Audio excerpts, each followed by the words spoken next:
मुझे तो समझ ही नहीं आता, सब कुछ ही तो है तुम्हारे पास, फिर जिंदगी से इतनी शिकायत क्यों? वंदना रुचि को चाय का कप बढ़ाते हुए बोली, क्या सब है? ससुराल में सास ससुर की चलती है और मायके में भैया भाभी की। अब बता, मैं ही एडजस्टमेंट करती रहूं? बस हर जगह सुनते ही रहो।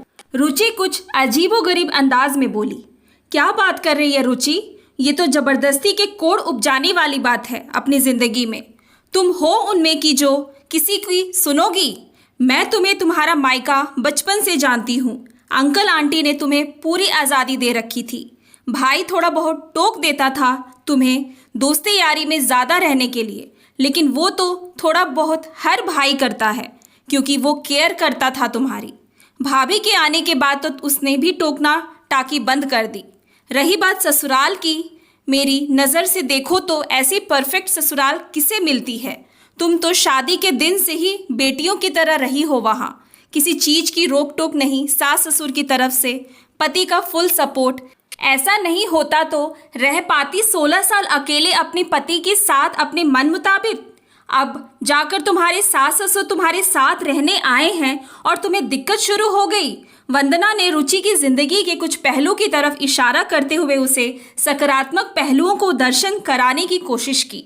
तुम तो रहने ही दो, तुम्हें तो कुछ भी खराब नहीं लगता कभी भी, खासकर मेरी जिंदगी में। हद है यार। कहते हुए रुचि वंदना की बात को भी नकारात्मक दृष्टिकोण देने लगी। सच में हद है यार। तुम्हें ना हर किसी को बुरा ठहरा कर अपनी ही बातों को ऊपर रखने की आदत हो गई है तुम्हें। जब तुम मायके में थी तब तुम्हें अपनी मम्मी पापा भाई का रवैया बुरा लगता था कि वो तुम्हें बहुत कंजर्वेटिव तरीके से रखते हैं। ये अलग बात है कि तुम्हारे रहन सहन में कभी वो दिखा नहीं हमें। फिर तुम्हारी भाभी आई तो वो तुम्हें खटकने लगी। आंटी के इस दुनिया से चले जाने का दुख ज़रूर था तुम्हें, लेकिन तुमने उसमें भी अपनी भाभी को बुरा साबित करने के लिए सिंपैथी ढूंढ ही ली, जबकि उन्होंने तुम्हारे प्रति अपनी जिम्मेदारियां बखूबी निभाई। फिर शादी हुई तो तुम अपने ससुराल को लेकर बैठ गई। कभी सास ससुर की मीन मेख निकालना, जबकि उनके साथ तुम रही भी नहीं। यहाँ तक कि तुमने तो अपने पति को भी नहीं छोड़ा। उसकी बुराई करती रही कि मम्मा बॉय है, जिम्मेदार नहीं है। तुम्हें क्या लगता है कि मुझे नहीं पता कि तुमने तो मुझे भी नहीं छोड़ा? मैं तुम्हें कभी कुछ सही सलाह दे दूं तो तुम तो मेरे लिए भी बोल देती हो पीठ पीछे। वंदना ने रुचि के बचपन की दोस्ती के फर्ज के तौर पर आईना दिखाने की कोशिश की। तुम तो मेरे ही पीछे पड़ गई। कैसी बात कर रही हो? थोड़ी बहुत बुराई तो हर कोई करता है, इसमें गलत क्या है? रुचि ऊंची आवाज में वंदना से बोली। इसमें गलत सिर्फ ये है कि सबको गलत साबित करके हम खुद को सही साबित नहीं कर सकते, क्योंकि जब हम किसी को बुरा साबित करते हैं तो सामने वाला इंसान कम ही इतने बेवकूफ़ होते हैं कि अपनी नज़र से दुनिया को ना तौले।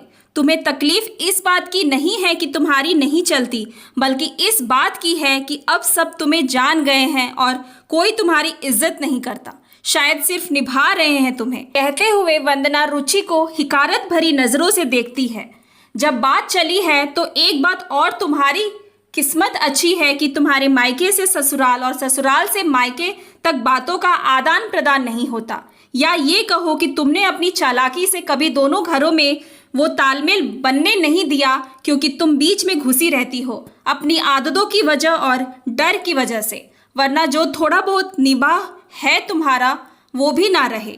कभी अपने गिरेबान में झांक कर भी देख लिया करो। अब सास ससुर आ गए तुम्हारे साथ रहने तो वो बुरे हो गए? हद नहीं है किसी बात की। कहते हुए वंदना ने मुंह बना लिया। रुचि कुछ देर हतप्रभ सी वंदना को देखती रही। मैं चलती हूँ, अपना पर्स उठाकर बाहर की तरफ निकल गई। वंदना ने भी उसे रोकने की कोशिश नहीं की। उसके जाने के बाद वंदना एक गहरी सांस लेते हुए सोफे पर टेक लगाते हुए बैठी रही। उसे रुचि के साथ उसके रिश्ते के टूटने का ना तो अफसोस था ना ही दुख। Thanks for watching. Please like and subscribe my channel.